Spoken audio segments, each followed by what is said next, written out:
नमस्कार, आप देख रहे हैं धा न्यूज और मैं हूं अभिषेक मिश्रा।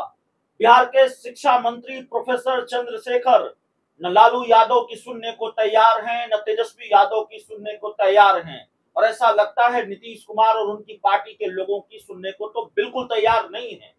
रामचरितमानस को लेकर जिस तरीके से प्रोफेसर चंद्रशेखर लगातार बयान दे रहे हैं, उसकी वजह से उनकी अपनी पार्टी में भी नाराजगी है और सहयोगी दल जेडीयू और कांग्रेस तो नाराज है ही। जेडीयू ने तो यहां तक कह दिया है कि अगर आपका ज्ञान मंत्री जी रामचरितमानस को लेकर यही है तो कृपया करके अपना ज्ञान अपने तक सीमित रखिएगा। प्रोफेसर चंद्रशेखर ने अब कहा है कि श्री राम उनके सपने में आए थे और कहा कि मुझे बिकने से बचा लो। तो लगातार बयान दे रहे हैं, वो मानने को तैयार नहीं है, बावजूद इसके कि तेजस्वी यादव ने उनको नसीहत दी, सलाह दी, इस तरह के बयान नहीं दिए जाने चाहिए, अपने काम पर फोकस होना चाहिए।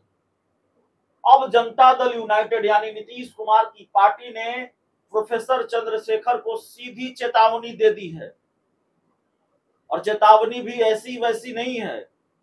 ये कह दिया गया है प्रोफेसर चंद्रशेखर को कि अंजाम भुगतने के लिए तैयार रहिए।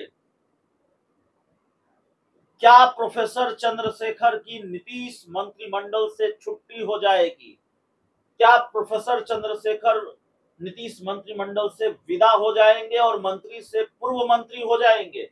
यह भी बड़ा सवाल है, क्योंकि राजनीतिक गलियारों में यह सवाल तैरता रहता है, टहलता रहता है कि शिक्षा मंत्री जैसे बड़े पद पर और महत्वपूर्ण पद पर बैठा कोई व्यक्ति, कोई नेता अगर लगातार काम के अलावा या काम से ज्यादा रामचरितमानस की बात कर रहा है, तो फिर नीतीश कुमार उन्हें अपने मंत्रिमंडल में क्यों बर्दाश्त कर रहे हैं?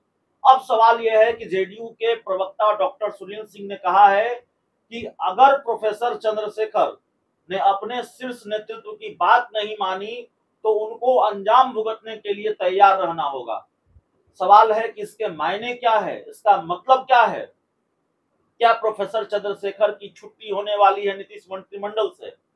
वैसे नीतीश कुमार इन बयानों से बहुत नाराज बताए जाते हैं और नीतीश कुमार की बात छोड़ दीजिए, नीतीश कुमार की पार्टी जेडीयू के नेताओं और प्रवक्ताओं की बात छोड़ दीजिए। ऐसे बयानों से, प्रोफेसर चंद्रशेखर के ऐसे बयानों से उनकी पार्टी भी नाराज है, सहयोगी कांग्रेस भी नाराज है, शिवानंद तिवारी नसीहत दे रहे हैं, तेजस्वी यादव नसीहत दे रहे हैं, लेकिन प्रोफेसर चंद्रशेखर हैं कि मानते नहीं हैं। अब मामला दिलचस्प मोड़ पर है, या यूं कहें कि निर्णायक मोड़ पर है।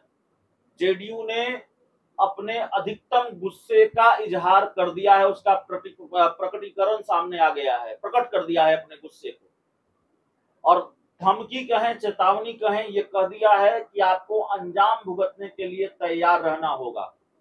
तो प्रोफेसर चंद्रशेखर का अंजाम क्या होगा, ये देखना बड़ा दिलचस्प होगा। वैसे मुख्यमंत्री नीतीश कुमार निपटाने पर आते हैं तो बहुत करीने से निपटाते हैं। आरजेडी कोटे के एक मंत्री सुधाकर सिंह को इसी तरह निपटाया और अपनी ही पार्टी के कई लोगों को इसी तरह निपटाया। तो क्या प्रोफेसर चंद्रशेखर का हश्र भी वही होगा? आखिर जेडीयू ये क्यों कह रही है कि अंजाम भुगतने के लिए तैयार रहिए? धीरे धीरे देखिए, आगे आगे देखिए होता है क्या। बहुत बहुत धन्यवाद।